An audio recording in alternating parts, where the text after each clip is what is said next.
जय गुरुदेव, जय माता जी, जय गायत्री माता। गुरुदेव माता जी और गायत्री माता की सूक्ष्म उपस्थिति में श्रीमद् भागवतम में वर्णित है। धर्म के 4 मूल विषय सम्मिलित हैं: पुण्य कर्म, आर्थिक विकास, इंद्रिय तुष्टि तथा भवबंधन से मोक्ष। आध्यात्मिक जीवन अभ्य अवस्था है।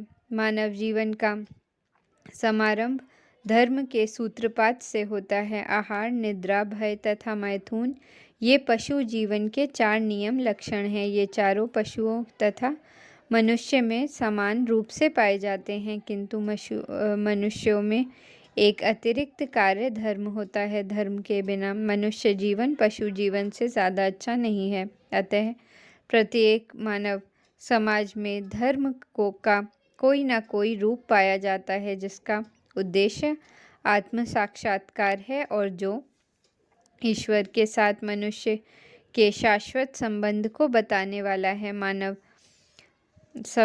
सभ्यता की निम्नतर अवस्थाओं में भौतिक प्रकृति पर प्रभाव जमाने हेतु सदैव होड़ लगी रहती है। दूसरे शब्दों में कह सकते हैं कि इंद्रियों को तुष्ट करने हेतु निरंतर स्पर्धा चलती रहती है। ऐसी प्रवृत्ति के वशीभूत होकर मनुष्य धर्म की ओर मुड़ता है। इस प्रकार वह कुछ भौतिक लाभ प्राप्त करने हेतु पुण्य कर्म या धार्मिक कार्य करता है, किंतु यदि ऐसे भौतिक लाभ अन्य साधनों से प्राप्त हो सकते हैं तो तथाकथित धर्म की उपेक्षा की जाती है। आधुनिक सभ्यता का यही हाल है। मनुष्य आर्थिक दृष्टि से संपन्न होता जा रहा है, अतः वर्तमान समय में वह धर्म में अधिक रुचि नहीं लेता। गिरजाघर, मस्जिदें या मंदिर एक प्रकार से अब निर्जर हैं। मनुष्यों की रुचि अपने पूर्वजों द्वारा बनाए गए धार्मिक स्थलों में न होकर फैक्ट्रियों, दुकानों तथा सिनेमा घरों की ओर अधिक है। इससे यह सिद्ध होता है कि धर्म का आचरण किसी न किसी आर्थिक लाभ के लिए ही किया जाता है। आर्थिक लाभ की आवश्यकता इंद्रिय तृप्ति के लिए पड़ती है। प्राय इंद्रिय तृप्ति के पीछे भाग कर परेशान होने के पश्चात ही मनुष्य मोक्ष की ओर मुड़ता है और परमेश्वर से तदाकार होने का प्रयत्न करता है। कहने का भाव यह है कि ये सारी दिशाएं विभिन्न प्रकार की इंद्रिय तृप्ति ही हैं। वेदों में उपर्युक्त चारों कर्मों की संस्तुति नियामक के रूप में की गई है, जिससे इंद्रिय तृप्ति के लिए अनावश्यक स्पर्धा उत्पन्न न हो। किंतु श्रीमद् भागवतम इंद्रिय तृप्ति संबंधी इन सब कर्मों से परे है। यह नितांत दिव्य साहित्य है, जो उन्हीं शुद्ध भक्तों द्वारा समझा जा सकता है जो इंद्रिय तृप्ति से परे रहते हैं। इस भौतिक जगत में पशु तथा पशु, मनुष्य तथा मनुष्य, समाज तथा समाज और राष्ट्र तथा राष्ट्र के मध्य स्पर्धा चल रही है। लेकिन श्री भगवान के भक्त ऐसी स्पर्धा से बहुत परे रहते हैं। वे भौतिकवादी व्यक्ति से स्पर्धा नहीं करते, क्योंकि वे भागवतम वापस जाने के मार्ग पर होते हैं, जहाँ जीवन शाश्वत तथा आनंदमय होता है। ऐसे अध्यात्मवादी द्वेष रहित और शुद्ध हृदय वाले होते हैं। भौतिक जगत में प्रत्येक व्यक्ति दूसरे व्यक्ति से ईर्ष्या करता है, अतएव स्पर्धा चलती रहती है। लेकिन श्री भगवान के दिव्य भक्त न केवल भौतिक ईर्ष्या द्वेष से रहित होते हैं, अपितु सबका कल्याण चाहते हैं और वे ईश्वर को केंद्र मानकर एक स्पर्धा रहित समाज स्थापित करने का प्रयास करते रहते हैं। स्पर्धा रहित समाज की वर्तमान समाजवादी विचारधारा कृत्रिम है, क्योंकि उसमें तानाशाह के पद के लिए स्पर्धा चलती रहती है। वेदों की दृष्टि से या सामान्य जन के क्रियाकलापों की दृष्टि से इंद्रिय तृप्ति ही भौतिक जीवन का मूलधार है। वेदों में 3 मार्ग बताए गए हैं। पहला है श्रेष्ठतर लोकों की प्राप्ति के उद्देश्य से सकाम कर्म करना। दूसरा है देवलोक जाने हेतु विभिन्न देवताओं की पूजा करना। और तीसरा है परम सत्य तथा उनके निर्विकार पक्ष का साक्षात्कार करके उससे तदाकार होना। किंतु परम सत्य का निराकार पक्ष ही सर्वोत्कृष्ट नहीं है, इससे भी बढ़कर परमात्मा रूप है और इससे भी श्रेष्ठ है परम सत्य या श्री भगवान का साकार रूप। श्रीमद् भागवतम परम सत्य के साकार स्वरूप के विषय में जानकारी प्रदान करता है। यह समस्त साहित्य तथा वेदों के ज्ञान कंठ विभाग से श्रेष्ठ है। यह कर्मकांड विभाग तथा उपासना कांड विभाग से भी उच्चतर है, क्योंकि यह पूर्ण पुरुषोत्तम भगवान श्री कृष्ण की पूजा का निर्देश करता है। कर्मकांड में और अधिक इंद्रिय तृप्ति के लिए स्वर्ग जाने की स्पर्धा चलती है। इसी प्रकार ज्ञान कांड तथा उपासना कांड में भी स्पर्धा चलती है। श्रीमद् भागवतम इन सबसे श्रेष्ठ है, क्योंकि इसका लक्ष्य परम सत्य है, जो इन समस्त विभागों का मूल है। श्रीमद् भागवतम से मूल तत्व तथा श्रेणियाँ दोनों जाने जा सकते हैं। यह मूल तत्व परम सत्य परमेश्वर है और अन्य सभी शक्ति के सापेक्ष रूप है। मूल तत्व से अलग कुछ नहीं है, किंतु साथ ही संपूर्ण शक्तियाँ मूल तत्व के पृथक हैं। यह विचारधारा विरोध मूलक नहीं है।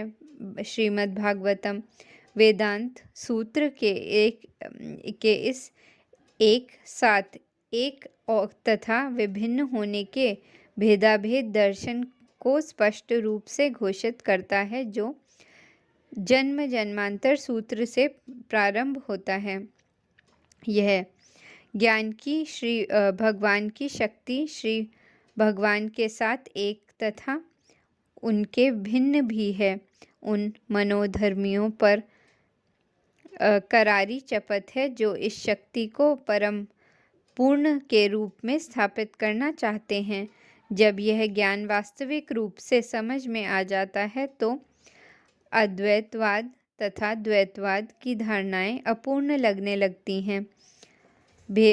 भेदाभेद दर्शन पर आधारित इस दिव्य चेतना का विकास हो जाने से तीनों प्रकार के कष्टों से तुरंत ही मुक्ति प्राप्त हो जाती है। ये तीन प्रकार के कष्ट हैं: मन तथा शरीर से उत्पन्न दुख, अन्य जीवों द्वारा पहुँचाए गए दुख तथा प्राकृतिक विपदाओं से उत्पन्न दुख, जिन पर किसी का वश नहीं होता। श्रीमद् भागवतम का शुभारंभ परम पुरुष के प्रति भक्त के शरणागति से होता है।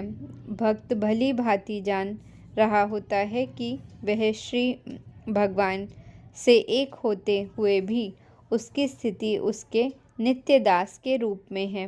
भौतिक अवस्था में मनुष्य झूठे ही अपने आप को आसपास की सब चीज़ों का स्वामी मानता है, इसलिए वह जीवन में तीन प्रकार के संतापों से सदैव पीड़ित रहता है।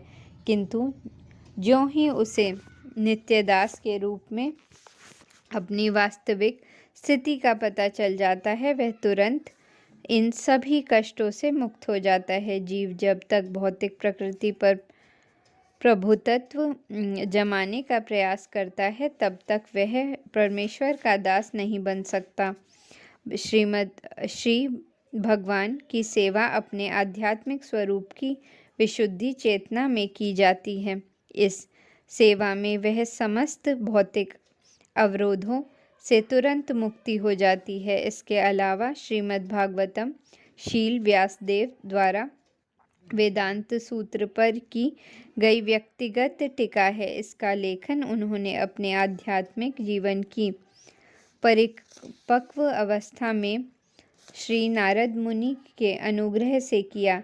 शील व्यासदेव भगवान श्री नारायण के प्रामाणिक अवतार हैं, अतः उनकी प्रामाणिकता पर किसी प्रकार का प्रश्न नहीं उठाया जा सकता।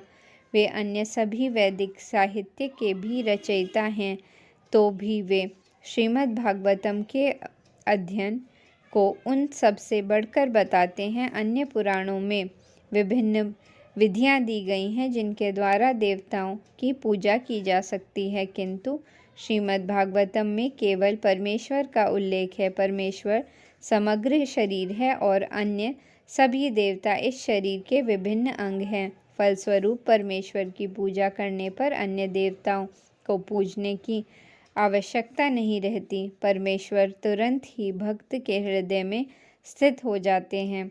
भगवान श्री चैतन्य महाप्रभु ने श्रीमद् भागवतम को निर्मल पुराण बताया है, अतः यह अन्य समस्त पुराणों से भिन्न है।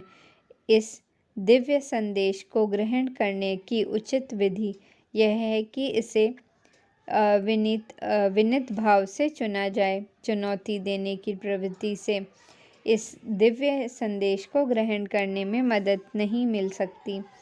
यहाँ पर उचित मार्गदर्शन के लिए जो एक शब्द उपयुक्त है वह है शुश्रूषु। मनुष्य को इस दिव्य संदेश को सुनने हेतु उत्सुक रहना चाहिए। श्रवण करने की कामना ही इसकी पहली योग्यता है। कम भाग्यशाली व्यक्ति इस श्रीमद् भागवतम को सुनने में बिल्कुल रुचि नहीं दिखाते।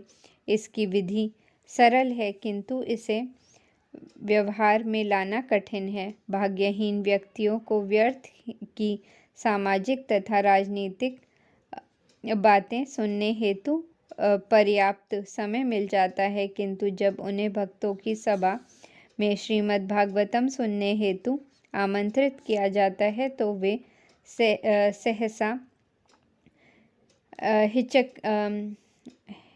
हिचकिचाने लगते हैं।